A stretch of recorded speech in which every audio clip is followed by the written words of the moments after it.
É 21 também, né? 21. Tudo igual, mais fácil. Certo, professor?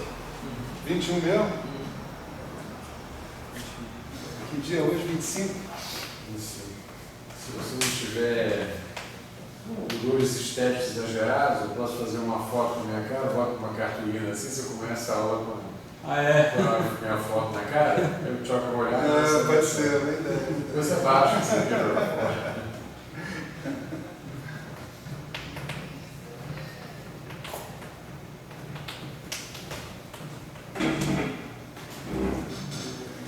Eu batizo isso, peraí.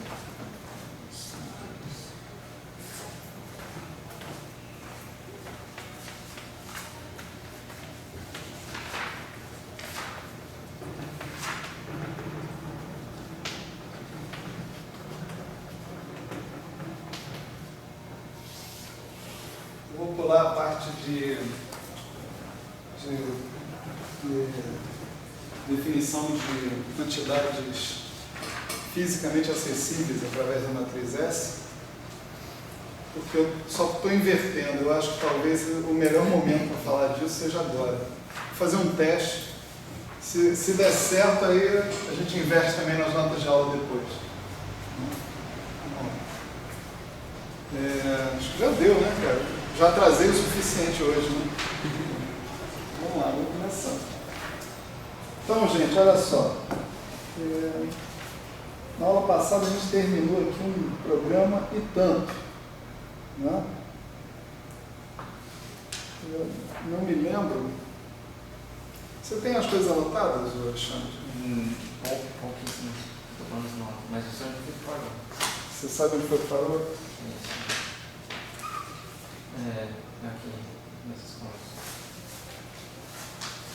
Certo, mas deixa eu te perguntar, eu cheguei a fazer essa conta aqui. Vou botar essa aqui, né? Eu acho que esse vai ter ali. Só que quando eu olhar agora. Ah, isso daqui, tá certo. Isso aqui não foi feito, tem que completar. Tá bom. Entendi. Bom, então, tá gravando aí, professor? Isso. Bom, então a gente mergulhou, né, na discussão da construção de uma representação interagente, né, para o grupo de Poincaré. Uma representação sobre as bases dos estados in e out, né, que são estados que contêm informação sobre a interação, né? Então, nessa discussão ficou bastante claro o seguinte, né, que a gente precisava estabelecer alguns fatos se a gente quisesse ter o problema minimamente tratável, né? Então, um problema, né, que a gente tinha era o seguinte, a gente sabia construir e analisar esse operador, que era o operador associado com uma transformação de Poincaré sobre estados livres, né? Então esse cara aqui atuava sobre os φ, sobre estados livres. E a gente queria definir operadores que potencialmente seriam assim, né? O mais e menos de lambda A associados aos estados interagentes, C mais menos alfa, né? Em princípio, não tem nenhum problema você fazer uma proposta desse tipo, exceto que, efetivamente, o que você vai medir tem a ver com os elementos da matriz S, elementos de matriz S, né? E quando você se faz a pergunta como é que esses elementos se transformam de um referencial para outro referencial, como é que eu vejo um processo de espalhamento ao mudar de referencial potencialmente através de transformações de Poincaré, né, surgem várias dificuldades, né? A maneira usual de eu encarar essa mudança de referencial é atuando com uma transformação unitária sobre todos os vetores do meu espaço de Hilbert, né? Mas eu simplesmente definir a minha transformação unitária, por exemplo, sobre a base de estados in, não é suficiente. É claro que se eu defino sobre uma base, né? Se eu defino minha transformação unitária sobre uma base, eu tenho essa transformação unitária definida sobre qualquer estado. Tá certo? Portanto, também tem essa transformação unitária definida sobre os estados alt. Ok? O problema é um pressuposto interno dentro dessa afirmação. Eu defino sobre a base dos estados in, mas eu preciso resolver o problema dinâmico para saber como os estados alt se escrevem em termos dos estados in. Eu preciso exatamente da matriz S para fazer essa descrição. E é isso que me impede de usar o que eu sei da atuação potencialmente proposta desse operador interagente sobre os estados in para dizer, sem sombra de dúvida, qual é a atuação sobre os estados alt. Essa afirmação requer a solução dinâmica da teoria. Tá certo? Então nós precisamos de uma hipótese adicional se a gente quiser responder essa simples questão. Dado um processo de espalhamento num referencial, como esse processo é visto em outro referencial? Tá certo? A condição que a gente precisa colocar, ou as condições, né, são as seguintes, né? Primeiro que tanto o mais quanto o menos atuam de forma similar ao zero. Atuam sobre seus próprios estados, né? Quer dizer, melhor escrever assim, o mais menos, se alfa mais menos, atua de forma similar a que o zero atua sobre φ alfa. Né? Isso já é, vamos dizer assim, uma simplificação. Nós estamos dizendo que a representação sobre os estados in e out é identificada pelos mesmos elementos de matriz que a representação é identificada sobre os estados livres, tá certo? Isso é uma hipótese, né? É uma representação que a gente está supondo, mas é a representação mais simples que a gente pode conseguir. A única coisa que a gente conhece de fato é isso, o zero sobre φ alfa. Nós batalhamos muito para conseguir representar as transformações de Poincaré sobre estados de uma partícula.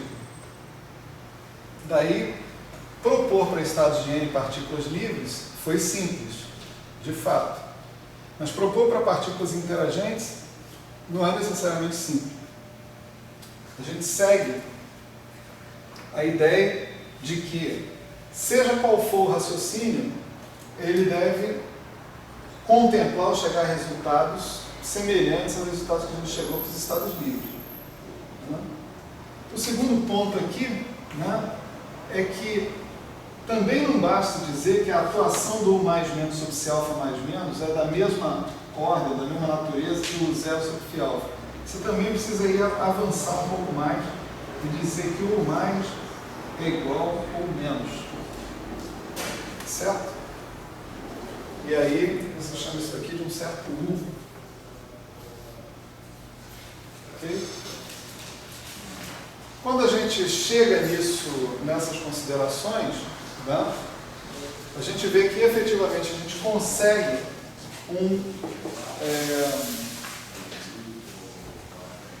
uma forma de transformação, uma lei de transformação para a matriz S, de um referencial para o outro. Conseguimos essa lei de transformação. E, analisando essa lei de transformação, a gente chega à conclusão que ela implica numa condição sobre o operador S. Tá certo? O operador S precisa comutar com as transformações de Poincaré livres. Nada errado em aparecer as transformações de Poincaré livres aí, porque o operador S é definido com relação a estados livres. A matriz S é vista como elemento de matriz desse operador entre os estados livres. Né? Então, você dizer que esse operador S tem que comutar com os estados livres, você está praticamente pedindo mesmo a sua invariância de Poincare. Né? A invariância desse cara que está aqui. Isso aqui implica em particular que o S' é igual a S, que o S é um escalar. Né? Ok, essa realização dessa comutação do operador S com as transformações de Poincare livres, né, é uma condição complicada, não é uma condição simples. Né? E, assim, aparentemente, né, num primeiro momento, não parece ter a ver, mas ela envolve a relação que você pode ter entre os estados livres e entre os operadores que representam geradores livres e os operadores que representam geradores interagentes. Né? A gente foi vendo isso pouco a pouco. De fato, a gente já era para esperar alguma coisa assim. Porque a primeira coisa que nós fizemos foi trocar H0 por H0 mais V igual a H, interagente. Ao fazer essa mudança, a gente já devia esperar que a gente deveria ter problemas de consistência. Ou seja, que a gente deveria analisar os outros geradores do grupo de Poincare e verificar se era necessário fazer mudanças também na definição deles, modificações em relação à forma livre deles, para obter a mesma álgebra de Poincare. Por quê? Porque isso que está aqui é para ser uma representação do grupo de Poincare.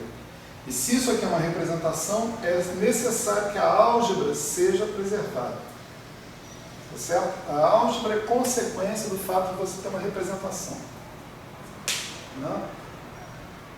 Então a gente passou a se perguntar sobre as modificações que deveriam ser feitas nos demais geradores do grupo de Poincare. Tá certo? Nós chegamos a diversas considerações, né? Com graus variados de elaboração, né, entre elas. Né?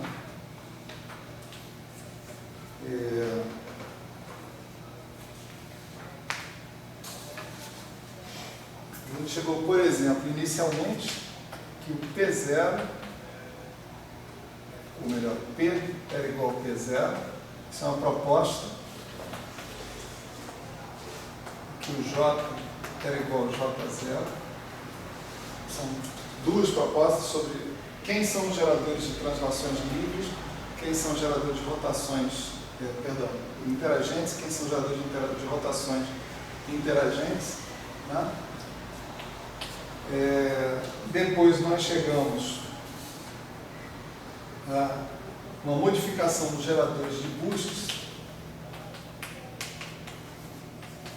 desse tipo, que é uma modificação similar à que foi feita para o hamiltoniano. Né? Essa modificação não podia ser imposta sem você também impor que o comutador do K0 com V fosse igual a menos o comutador do W com H. Né? Além disso, né, você precisava falar sobre os elementos de matriz do W. Tá certo? Os elementos de matriz do W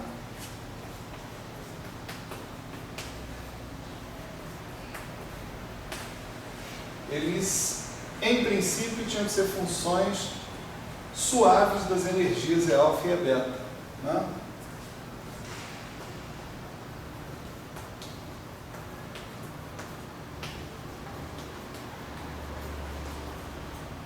Certo? A razão disso é que a gente, em algum momento, a gente precisava que o valor esperado de uma certa quantidade W de T fosse para zero quando T fosse para mais ou menos infinito. A gente só conseguia que isso acontecesse se essa condição aqui fosse cumprida. Certo? Além disso, ainda tinha uma outra condição que também tinha que ser cumprida, que φ alfa da φ beta tinha que ser zero se Q alfa fosse igual a E dela. Certo? Entre estados associados com a mesma energia, mesmo que tivessem associados com um momento completamente diferentes, tá certo? O elemento de matriz desse W tinha que ser zero. Essas duas condições tinham que se cumprir se eu quisesse verificar a álgebra entre o operador S e os geradores de bustos K0. Tá certo? Essa foi uma conta longa que a gente fez na aula passada, né? A gente mostrou, né, que o K0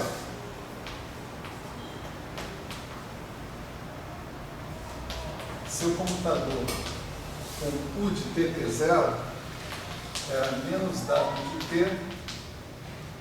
U de TT0 mais U de TT0 W de T, né? Onde pelas definições esse U de TT0, né,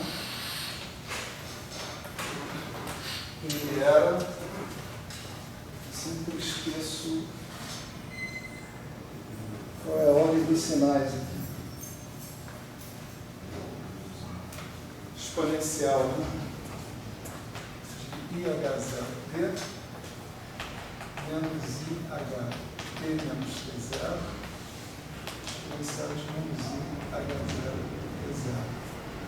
Esse era o U, e o W de T era exponencial de IH0T, W, exponencial de menos IH0T. Certo? É claro que esse U de TT0 ele dava origem ao nosso operador S, né? O operador S era o limite quando T tendia a infinito, T0 tendia a menos infinito, U de TT0, certo?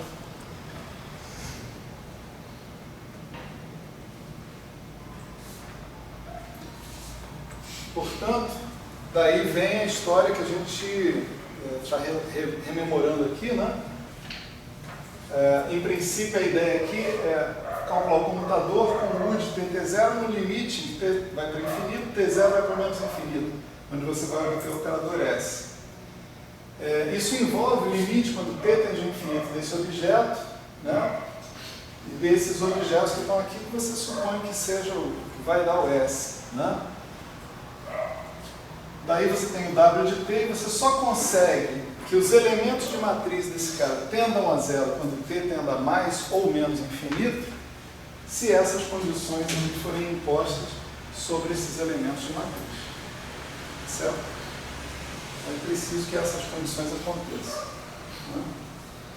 O que restou a gente fazer foi verificar que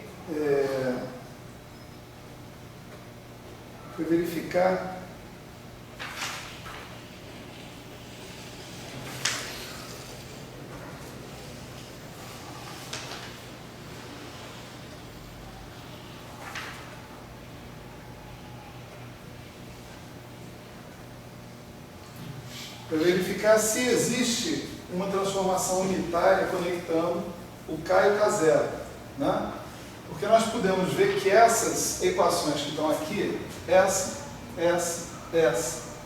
elas podem ser escritas na forma operador interagente é igual a transformação unitária, operador livre, transformação unitária inversa, né?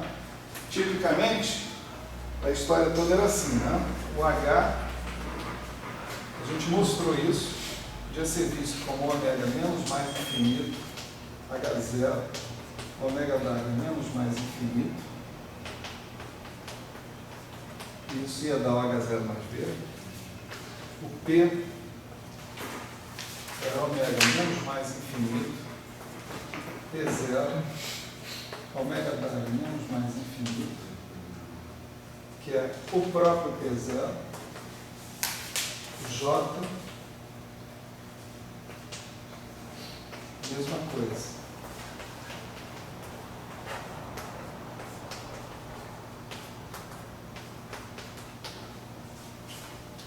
Então, entre os geradores livres e os geradores interagentes, né, você vê que você tem uma transformação unitária.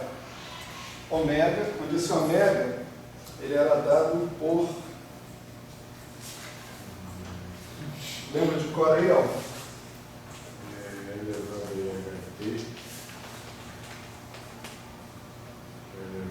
Menos IH0 T.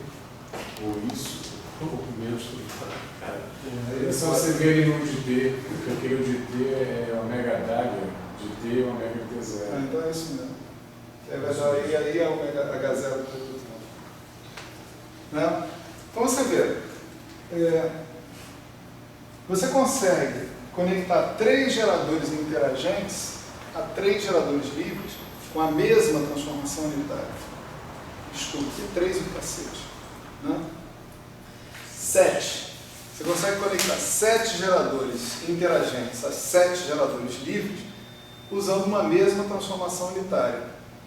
Se você puder provar que o K0 é igualmente conectado com o K pela mesma transformação unitária, então o que você efetivamente provou, né, é que as relações de comutação satisfeitas pelos operadores interagentes são as mesmas relações de comutação satisfeitas pelos operadores livres.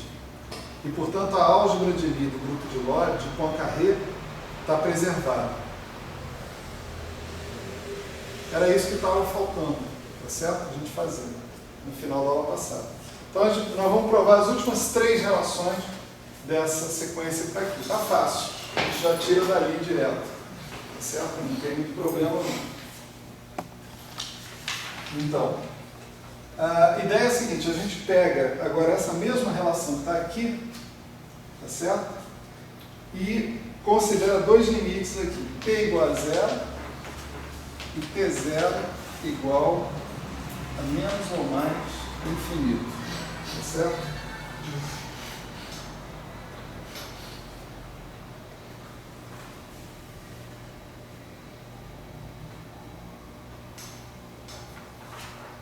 Só um minutinho.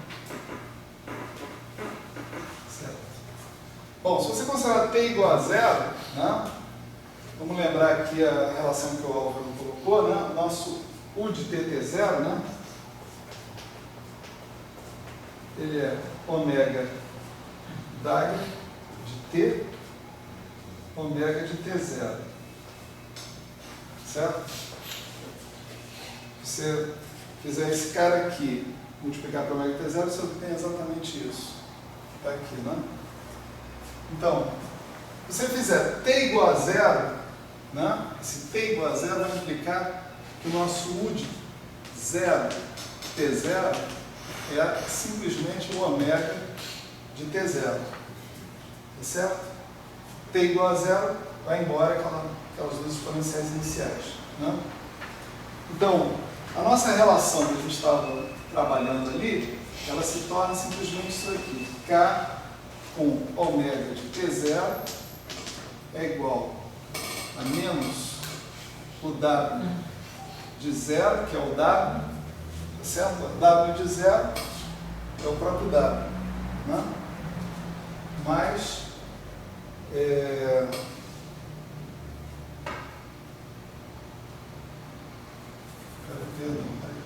W de tt0 vai ser o ômega de t0 mais o ômega de t0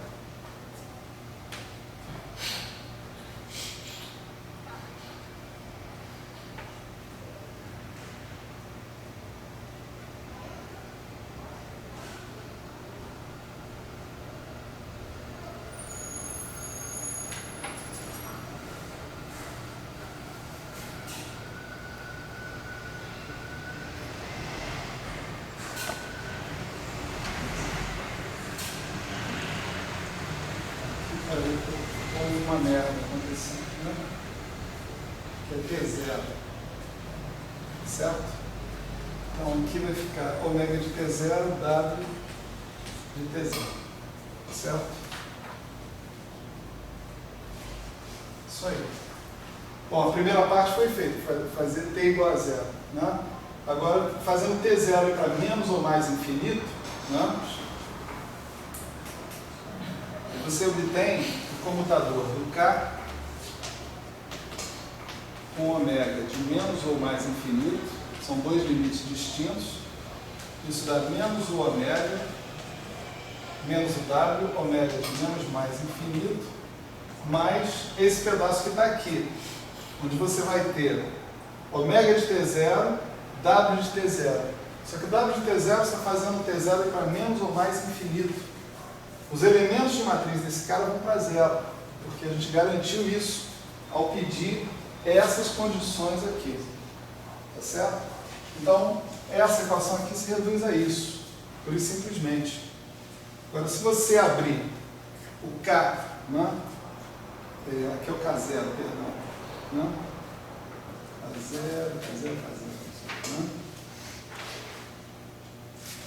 Você pegar aqui K0, ômega de menos mais infinito, né? Mais ômega,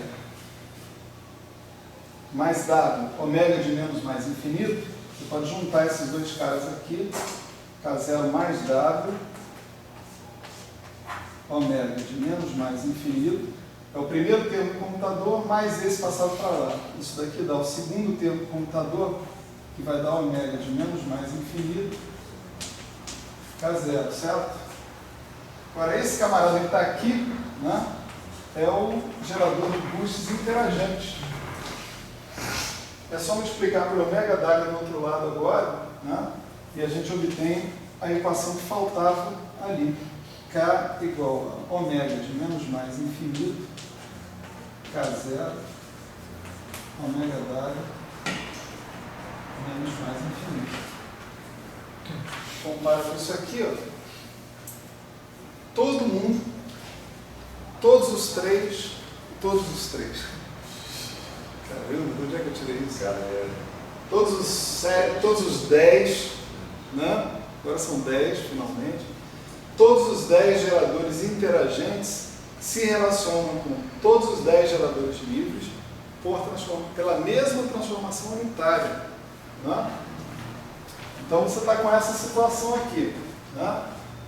Você está com a situação que você tem A, D igual a C.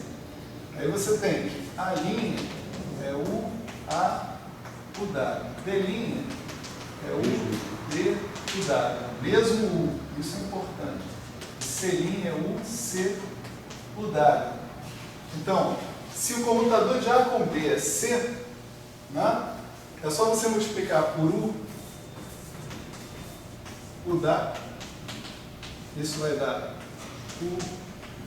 U W também do outro lado.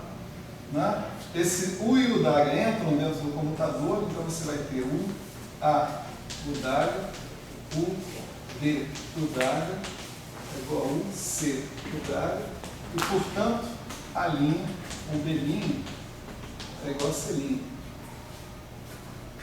Né? Isso aí é standard, né? De mecânica quântica, a gente sempre faz isso. Se um conjunto de operadores que satisfaz uma certa álgebra fechada, né, se relaciona um com o outro por meio de uma transformação unitária, essa álgebra está preservada. Tá certo? No final das contas, isso é o que faz uma transformação unitária parecer o análogo quântico de uma transformação canônica na mecânica clássica. Né? A transformação canônica ela tem essa propriedade também. Ela preserva a álgebra dos observáveis que você tem, que está trabalhando. Tá certo? Então, o que a gente acabou de obter aqui? A gente acabou de obter que, sim, eu consigo, né,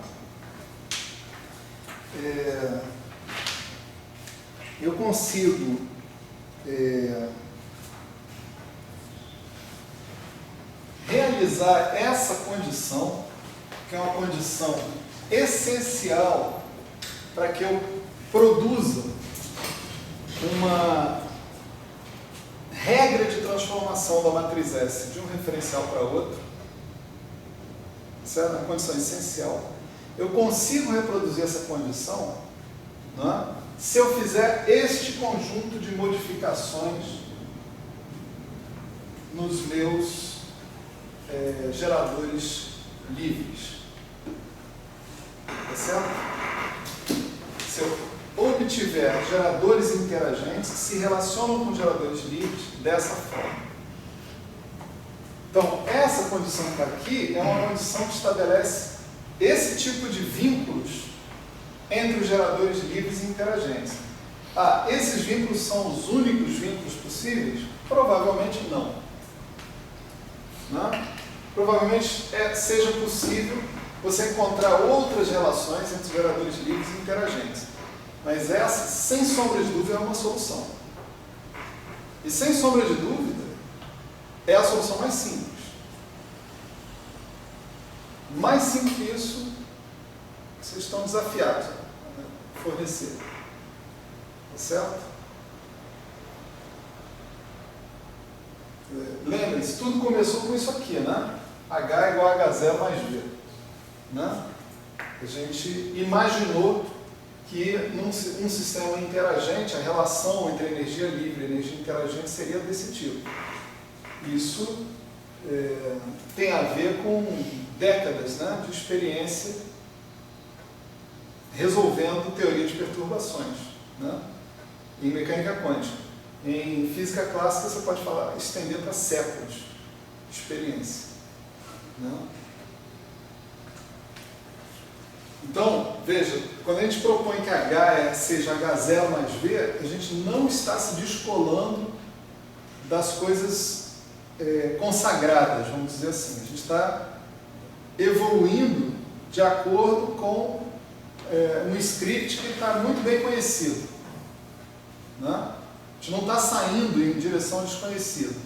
Aqui, a gente está saindo em direção desconhecida, mas a gente consegue voltar rápido, de certa maneira. Vocês vão ver, né, com essa inversão aí que eu estou fazendo, eu espero que mais perto, né, a gente fique de ver o significado dessas condições que estão aí para o potencial, tá certo? Para o V. Ok? Então vamos lá. A gente ainda tem que falar um pouco sobre simetrias, né?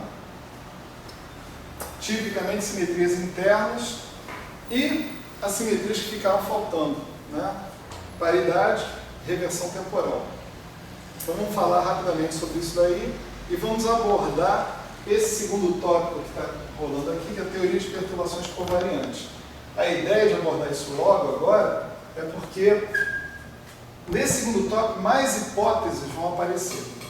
E ao aparecer essas hipóteses, a gente vai esclarecer melhor a natureza desse W que está aparecendo aqui. A gente já suspeitava que o W pudesse ser uma função bem definida do V, do potencial. E a gente vai confirmar essa hipótese. Tá? Então vamos lá. Quem vê, verá.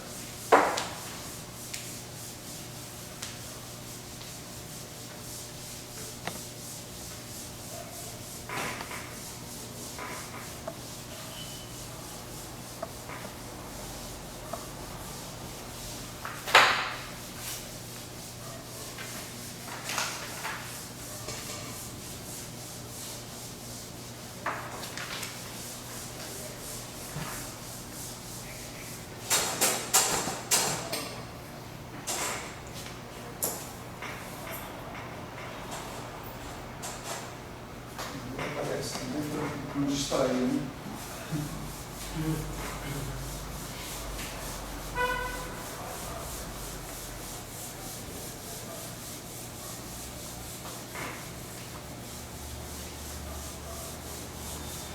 O que me chama a atenção muito ali nesse pedaço, né? Em particular do raciocínio lá do Weinberg, né?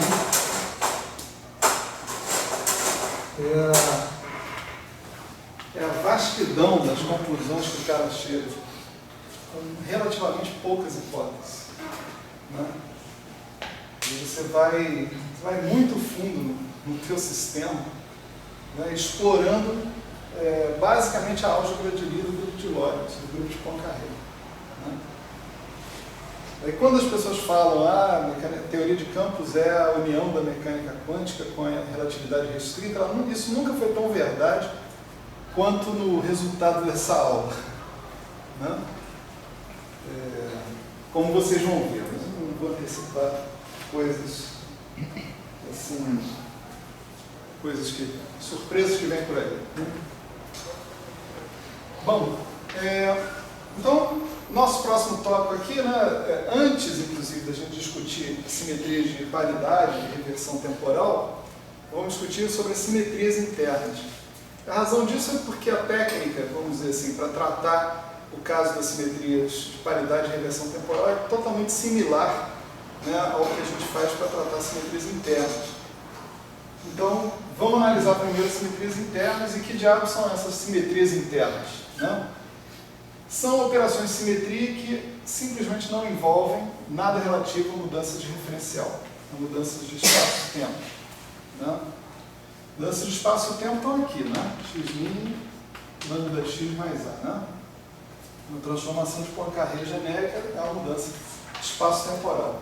Então agora você vai ignorar que você está fazendo alguma coisa com o espaço-tempo. Isso significa, em particular, que os teus índices P e sigma, que comparecem lá nos seus vetores de estado, não vão mudar mais, não vão se transformar perante uma transformação desse tipo, que a gente vai chamar de simetria interna. Quem vai se transformar, né, isso aqui não se transforma, né?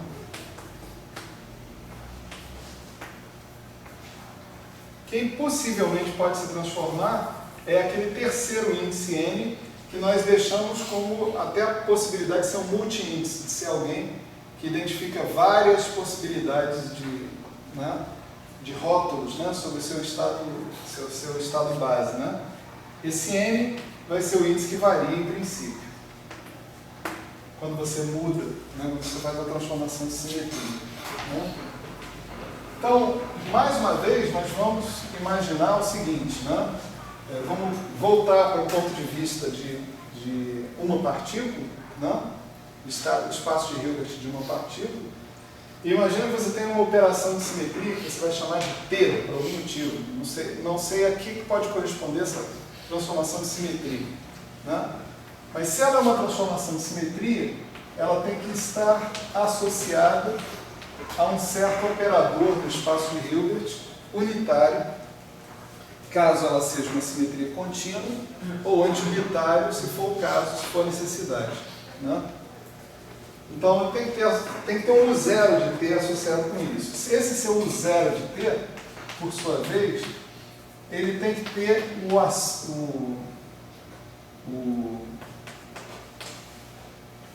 a ação dele definida sobre estados de uma partícula. Você já construiu com todo o sacrifício, né, envolvendo os índices P e sigma lá do grupo de Lorentz. Agora não é a vez deles, mas é a vez do N.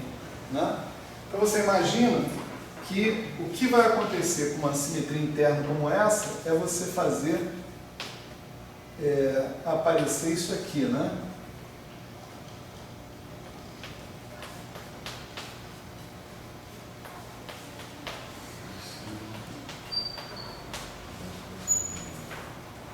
Isso é praticamente a definição de simetria interna. Né? A gente tem um tipo de simetria que não vai modificar esses índices P e sigma, porque esses índices P e sigma estão efetivamente, como a gente viu, associados com transformações do espaço-tempo. Tá certo? Então, numa simetria interna, como eu prometi, a gente tem modificações desse terceiro índice que está aqui, que representa os outros rótulos possíveis de eu colocar no meu vetor de estado. Eu posso pensar, há operações de simetria relacionadas com esses outros índices. E depois identificar que operações de simetria são essas, né? Que coisas podem ser. Né? Eu saio daqui do meu espaço de Hilbert de uma partícula e posso ir para o meu espaço de Hilbert de N partículas, por exemplo. Né? Esse N aqui está ambíguo, né? Muitas partículas. Né? E essa equação aqui eu já sei basicamente como é que ela vai ser generalizada, né? Eu vou trabalhar no espaço produto tensorial, então eu vou ter uma lei de transformação dessa para cada componente do meu espaço produto tensorial que eu colocar ali na história. Então eu vou ter uma coisa assim, ó, o zero de t, agora esse o zero aqui só tem a mesma cara que esse, mas ele está agindo num espaço completamente diferente. Ele vai agir num espaço de muitas partículas, né?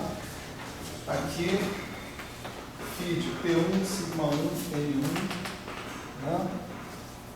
P2, sigma 2, N2, assim por diante, né?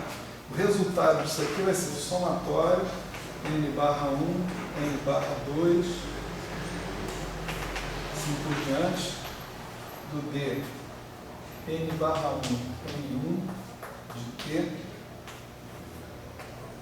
barra 2, N2, de T, né? Φ de P1, sigma 1, N barra 1, P2, sigma 2, N barra 2, assim por diante. Certo? Se essas transformações formarem um grupo, né, então, claro, né, que esses operadores aqui vão ter que formar uma representação desse grupo, né? E se esses operadores formarem uma representação unitária desse grupo, também está claro que esses Ds vão ter que ser representações unitárias de dimensão finita do tal grupo em questão, né? Tipo assim, pega essa equação que está aqui, né? O zero de T1, o zero de T2, φ de P sigma n, a gente está atuando aqui só no espaço de uma partícula, né? Isso daqui vai ser somatório em N barra, né? De N barra N de T2, é melhor botar aqui no espaço, né?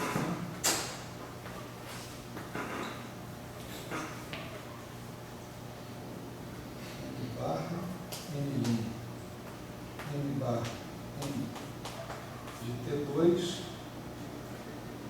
D, N barra N1, N barra N1 de T1, e aqui vai aparecer um φ de T sigma N barra. Ou seja, primeiro eu aplico esse U0 de T2 nesse cara, depois eu aplico esse U0 de T1 no resultado desses caras. Tá certo? Vou obter isso aqui. Mas isso aqui, por sua vez, né, se isso é um grupo, né, isso tem que ser uma representação desse grupo, então isso aqui tem que ser o U0 de T1, T2. Né? E esse mesmo objeto agindo no psi de P sigma n vai ter que me fornecer somatório sobre N barra de D, N barra de T1, T2, φ P sigma N barra. Então, para as duas coisas serem consistentes, é preciso que esses caras aqui sejam iguais a esse. E, portanto, esse D tem que ser uma representação de dimensão finita do tal grupo de simetria interna. Certo? Isso já diz muita coisa, né, sobre a simetria em questão. Né? Se você souber que grupo é esse, você, no princípio, tem como estudar as representações de dimensão finita desse grupo, saber várias coisas sobre ele, encontrar essas representações explicitamente. Há toda uma tecnologia de teoria de grupos para fazer isso, para fazer esse serviço. Beleza.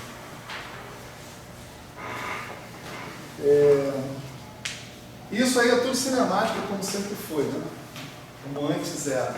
Isso aqui é a discussão da nossa transformação de simetria interna dentro da do contexto de partículas livres.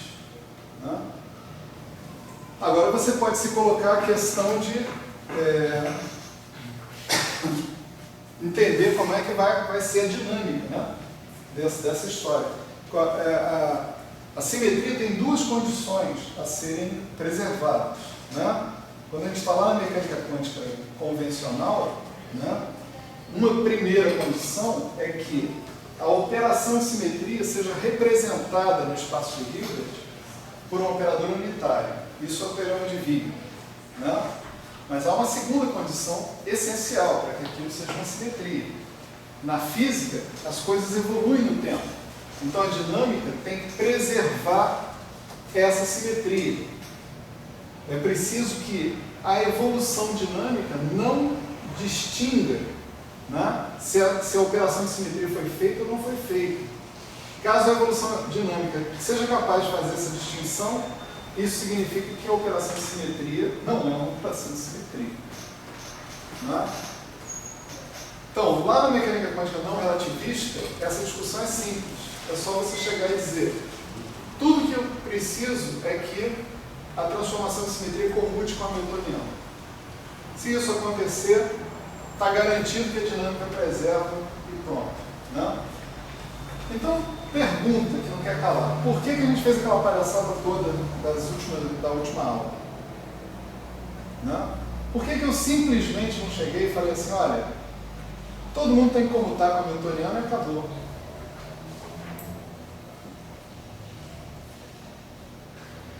Acorda, Guilherme. Dando tudo Né? Resposta. Né? Não devia dar resposta, não. Devia esperar mais um pouco. Né? Espera mais um pouco. Eu vou esperar mais 30 segundos. O que vocês acham? Pode chutar qualquer coisa. Tá bom. Qual das simetrias internas, né? Qual das simetrias internas? Não, não. Tipo assim, a pergunta é: eu posso fazer isso de maneira consistente? Assim, dizer simplesmente que uma transformação de Poincaré genérica tem que simplesmente comutar com a hamiltoniana. Né? Se eu fizer isso, a matriz S está escrita em termos do H e do H0, não é isso? Não é? A matriz S está escrita em termos do H e do H0. Tudo comuta com H, tudo comuta com H0, tudo comuta com a matriz S. Isso aí daria para fazer sistematicamente? Quer dizer, consistentemente? Dificilmente, né? Para não dizer não logo direto, a gente fala só isso, dificilmente. Porque, no final das contas, as transformações de Lorentz, em particular, são as coisas que afetam o problema. Né? Se eu tivesse só translações, de certa forma, na parte das translações e das rotações, foi exatamente o que eu fiz. Né? Eu disse: todo mundo comuta com o hamiltoniano, né? Não foi isso? Não é? Praticamente assim: olha, o potencial tem simetria de rotações, tem simetria translacional, né? Todo mundo comuta com o hamiltoniano e então dá tudo certo, não tem problema. Aonde que o bicho pegou? O bicho pegou nos bustos. Por que o bicho pegou nos bustos? Porque os bustos são transformações que misturam tempo com espaço. Né? E a evolução dinâmica, ela se confunde com essa questão da rotação temporal.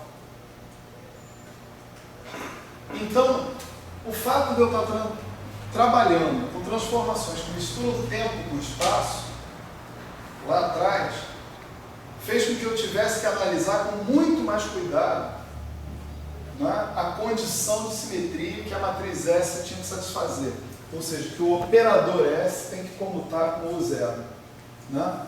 Não basta eu chegar e dizer que o zero comuta com o hamiltoniano livre e com o hamiltoniano interagente. Com o hamiltoniano livre e com o potencial. Né? Vocês viram, uma das consequências da gente pedir que, por exemplo, que o K fosse igual ao K0, ou em outros termos, né, que o K0 comutasse, né, com Bom, K0 comutar com Hamiltoniano não dá de jeito nenhum. Não comuta porque não comuta. Tá certo? Aí já tem uma dificuldade, né? Que a álgebra de Lie do grupo de Poincaré já diz para mim que não comuta. Né? Então aí basta. Né? Acho que não precisa ir muito mais longe. Quer dizer, se eu quiser impor essas condições, né, sobre os operadores interagentes, né, eu vou chegar a dificuldades tremendas. Como eu vi que eu não podia, por exemplo, deixar de modificar o gerador associado com os buchos. Eu tinha que fazer K0 mais W. Se eu fizesse só K igual a K0, estava ferrado. Né? Então, o que complicou a situação no passado foi a dinâmica. Foi o fato da transformação, foi o fato que a transformação que a gente estava considerando, a transformação de simetria que a gente estava considerando, envolvia o tempo. E a matriz S, implicitamente, envolve o tempo também. Ela envolve o gerador de translações temporais, envolve o hamiltoniano, envolve o hamiltoniano livre. Então, essa particularidade algébrica, né, e física foi o que transformou o problema num problema complicado. Mas aqui eu estou falando de uma simetria interna. Tá certo? E vocês vão ver que a coisa fica muito mais fácil. Né? Exatamente por isso, porque eu não estou envolvendo o tempo. Eu estou, de certa forma, naquele setor do grupo de Poincaré, associado com as rotações e com as translações espaciais. Eu posso experimentar, e vocês vão ver que dá certo, as mesmas estratégias que eu tomei lá. Né? Então, olha só. Uma parte da discussão é exatamente igual à discussão anterior. Qual é a discussão anterior? Eu quero saber como a matriz S se transforma por uma transformação de simetria P, uma simetria interna desse tipo. Para fazer isso, eu sei que a matriz S, psi-beta menos psi-alfa mais, né?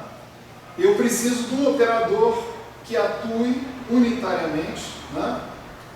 Tanto sobre psi-alfa mais quanto sobre psi-beta menos, e tem que ser o mesmo operador, tá certo?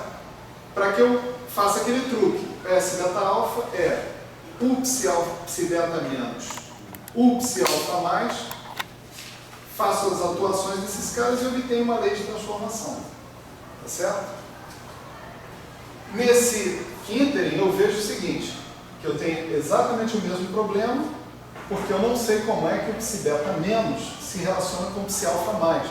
Para saber isso, eu preciso da dinâmica. Eu preciso da própria matriz S. Eu preciso ter resolvido a dinâmica.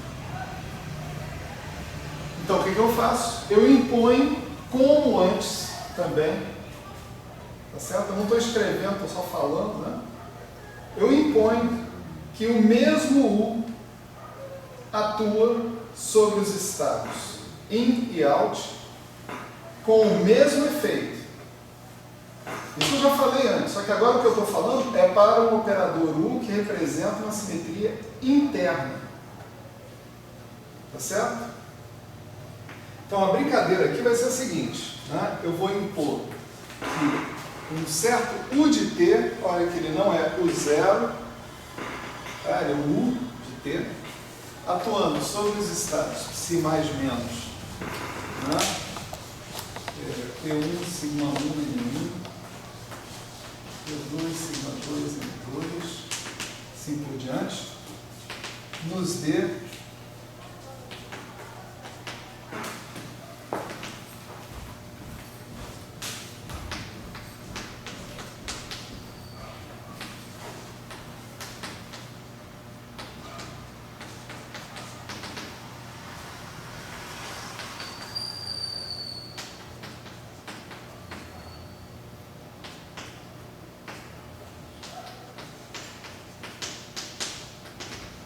por diante, certo?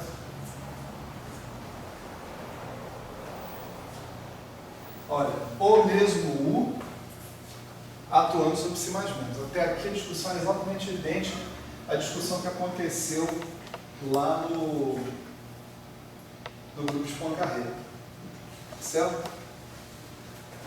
Bom, aí se eu tenho isso, agora eu posso imaginar como vai ser a lei de transformação da minha matriz S.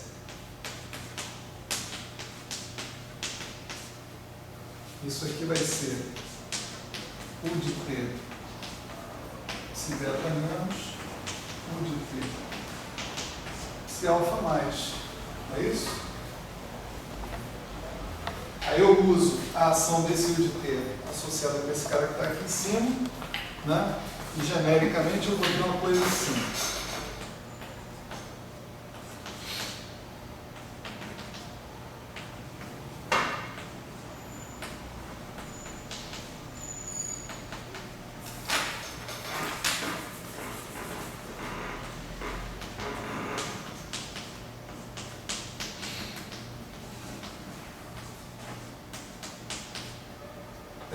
Cada D desses que estão aqui associados com o estado psi beta menos vai sair conjugando. E cada D que estiver associado com o psi alfa mais sai sem conjugar, né, por causa da natureza do produto escalar. Né? E aqui eu vou ter o S, beta barra, alfa barra. Beta barra, alfa barra significa esse cara aqui com barra só em cima dos índices internos. Né? Essa é a lei de transformação da matriz S. Né? Que eu obtenho fazendo essas hipóteses que são absolutamente análogas às hipóteses que a gente fez na invariância de Poincaré. Né? Bom, aí você pode fazer ainda mais uma vez o mesmo percurso. Né? Você associa a tua matriz S com o seu operador S. Né?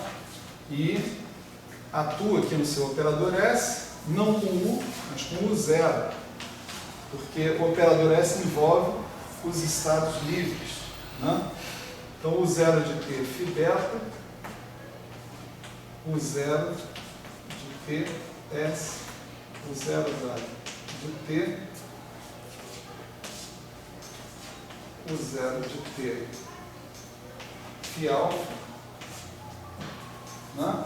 Você sabe quanto dá isso? Você sabe quanto dá isso?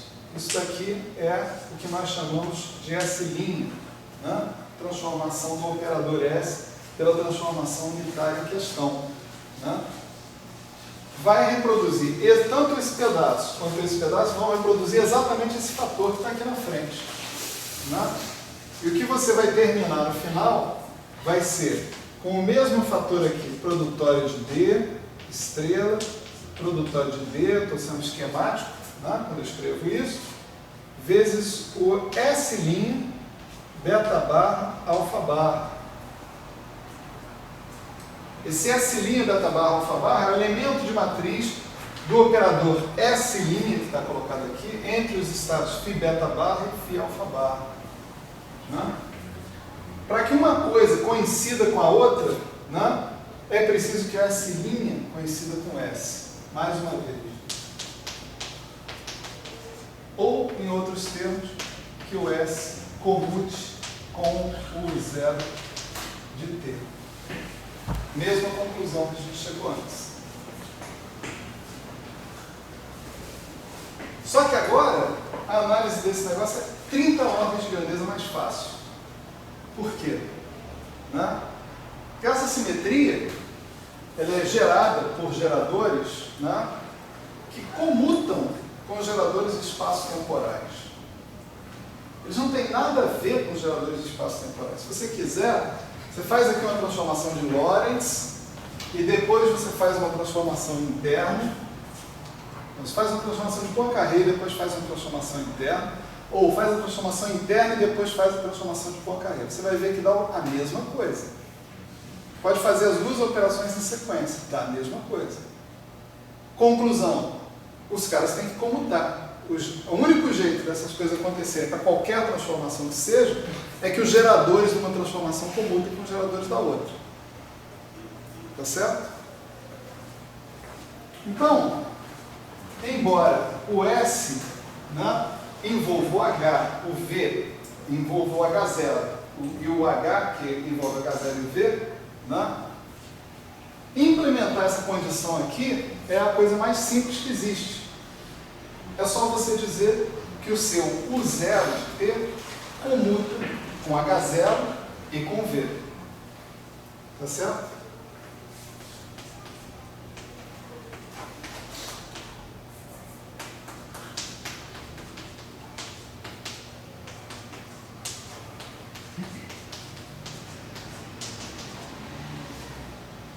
Se isso for implementado, isso significa que o seu operador S vai comutar com o zero, sem sombra de dúvida. Né? Mais ainda, isso aqui está querendo dizer, por outro ângulo, né, o ângulo que a gente pode ver do significado de alguma coisa comutar com um operador ou com um gerador de simetria, que o H0 é simétrico pela transformação de simetria. Tá certo? E que o V é simétrico também. Tanto H0 quanto o V tem que ser invariantes pela operação de simetria interna que você está falando. É isso que significa essa condição que está aí. Tá certo?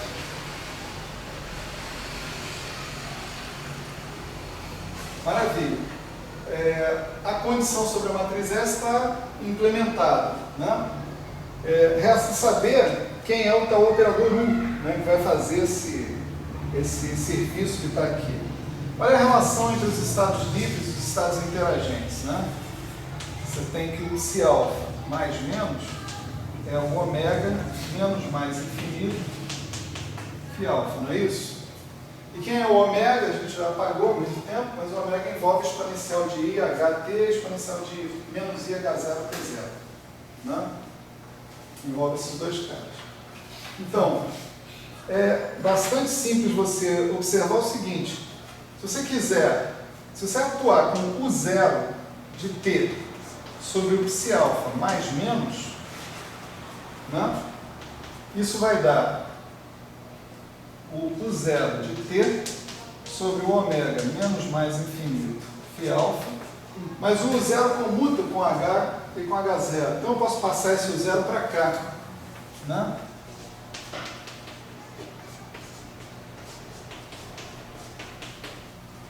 E o U0 de T atuando no phi alfa me dá exatamente aquela sucessão de Ds, né? D, que tinha que aparecer lá. Né? Então dá o ômega vezes o produtório sobre dos Ds, né? Vezes o φ alfa barra. Tá certo? Agora o ômega pode passar por cima desses caras, que eles são coeficientes, e vai atuar em cima do φ alfa barra para me gerar o psi alfa barra. Né? Então vai estar os produtórios dos Ds, né? Vezes o psi mais menos alfa barra. Portanto, se o U0 comuta com o H0 e com o V, o U0 faz sobre o psi mais menos exatamente o serviço que eu quero que o U faça. Tá certo? Então basta eu assumir que o 0 de T igual a U de T. Tá certo? Esse cara que está aqui faz o serviço de representar no espaço de Hilbert sobre a base dos que contém interação as transformações de simetria interna. Tá certo? Então, depois que a gente discutiu o caso de Poincaré, isso aqui fica moleza. Né? De certa maneira fica moleza. Não tem maiores problemas não. Vamos estudar aqui um caso particular muito legal, né? Que é o caso de uma simetria interna que forma um grupo, na verdade um grupo de Lie a um parâmetro. Tá?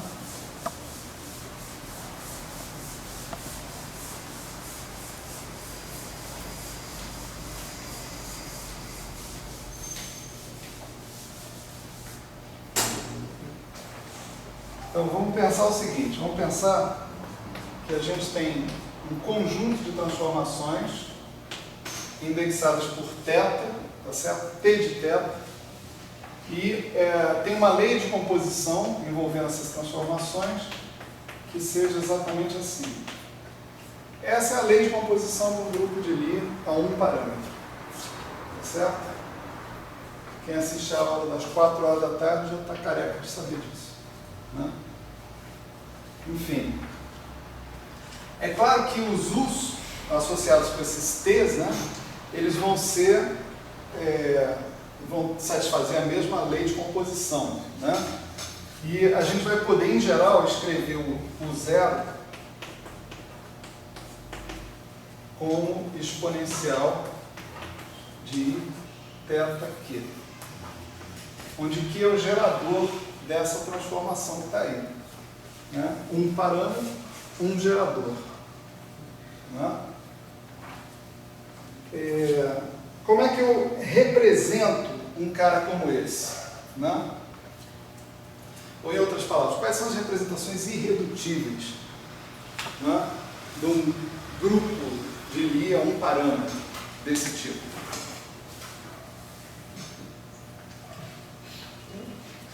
Vamos pensar se isso aqui fossem matrizes, como é que eu faria? Né?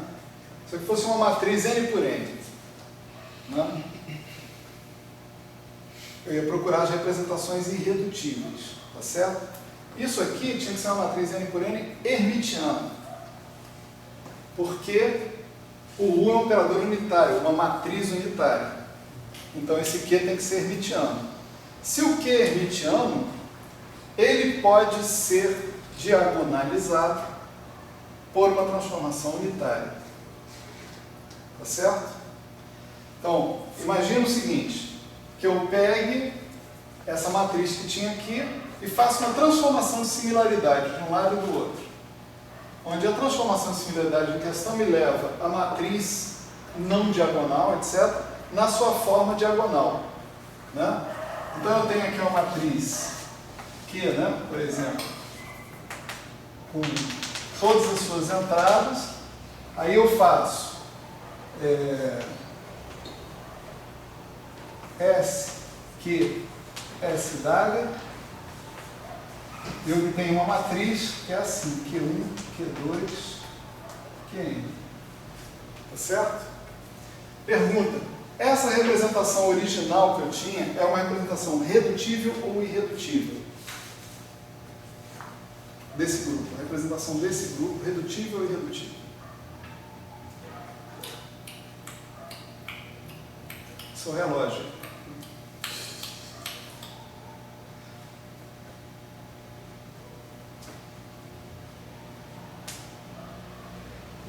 De chance. Hein? Tem 50% de chance. Chuta um aí, vamos ver.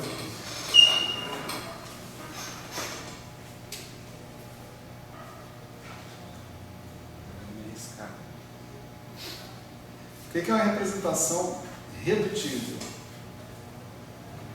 É uma representação onde as matrizes associadas com os operadores, as matrizes da representação, estão todas na mesma forma diagonal de blocos. Por exemplo, tem um bloco 2x2 e um bloco 3x3. Então ela é redutível. Por quê? Porque tem subespaços invariantes. Tá certo? É isso a definição de uma representação redutível. Olhando para essa cara desse, vamos chamar de Q diagonal, né? Olhando para a cara do Q diagonal, o que vocês me dizem? Isso é uma representação redutível e irredutível? Redutível. Seria redutível. Cada Q está associado. Blocos 1 por 1. Não é isso? Blocos 1 por 1. Aqui, ó. Um bloquinho 1 por 1, outro bloquinho 1 por 1, assim por diante. Né? Então, se eu tiver um grupo abeliano, ele pode até ser gerado por mais de um gerador, mas não importa, porque todos os geradores têm que comutar entre si. Se todos têm que comutar entre si, todos eles podem ser diagonalizados simultaneamente. Se todos podem ser diagonalizados simultaneamente, todos podem ser levados a essa forma que você pode considerar diagonal de blocos 1 por 1. Portanto, todo grupo abeliano só tem representações irredutíveis unidimensionais. Tá certo? É o único tipo de representação que não será further reducible. Escapou completamente como falar essa merda em português. Não, mas isso é uma vergonha. Peraí. É o único tipo de representação de um grupo abeliano que não poderá ser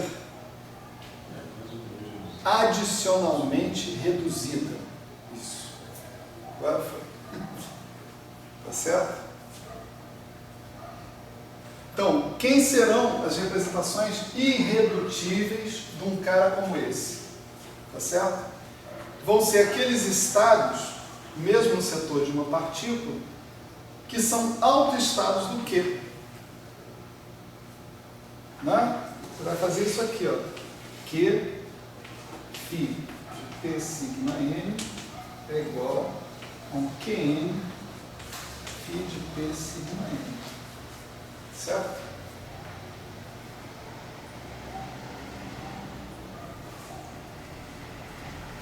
Portanto, daqui você pode ler a sua matriz D de T. D de T. Não? Você vai ler a sua matriz D de T assim. Não? Seu U de T, U0 de T de θ, né? Aplicado no φ de P sigma n, ele vai me dar exponencial de I θ Q aplicado no φ de P sigma n, e isso vai me dar exponencial de I θ Qn φ de P sigma n. Né? Se eu quiser continuar a história, eu coloco um somatório sobre n barra, delta de n barra n, exponencial de I θ Qn φ de P sigma n barra. Então, esse cara que está aqui, né, é a minha matriz D. Está claro aí, gente? Está claro o seguinte, que se eu estou buscando representações irredutíveis, tá certo? Desse grupo de simetria interna, isso é um grupo comparando, isso é um caso particular, nem todas as simetrias internas vão ser assim, isso é um caso particular, né? Mas é um caso particular bem ilustrativo, né? Se eu estou buscando uma representação desse cara no espaço de Hilbert, a representação está encontrada aqui, ó, dn barra n de t de θ. Com isso eu posso montar uma série de coisas, inclusive eu posso montar a maneira como a minha matriz S se transforma. Mas antes de fazer isso, né, vamos partir para o espaço de muitas partículas. Né? Isso aqui é um espaço de uma partícula. Né? No espaço de muitas partículas, o operador vai ser o produto tensorial de operadores desse tipo. Né? E você vai ter um produto dessas matrizes que estão aqui, que são matrizes de identidade, essencialmente. Né? Quando você substituir na tua matriz S, né, você vai ter S beta alfa é igual ao mesmo S beta alfa vezes exponencial de I θ que N1 mais que N2 menos que N' 1 menos que N' 2 menos assim por diante.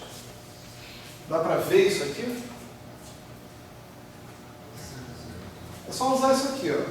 Não precisa vir para esse estágio aqui, não. Usa esse estágio que está aqui. Né?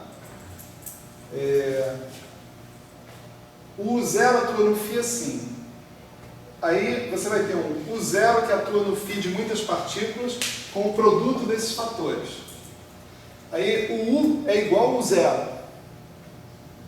Tá certo? Então, o S beta alfa, né, fazendo exatamente a mesma história que está ali, né, vai dar o produtório desses Ds estrela vezes esses Ds vezes o S beta barra alfa barra. Mas esses Ds e esses Ds estrelas, eles envolvem deltas, que vão fazer os alfas ficarem, alfa barras ficarem iguais aos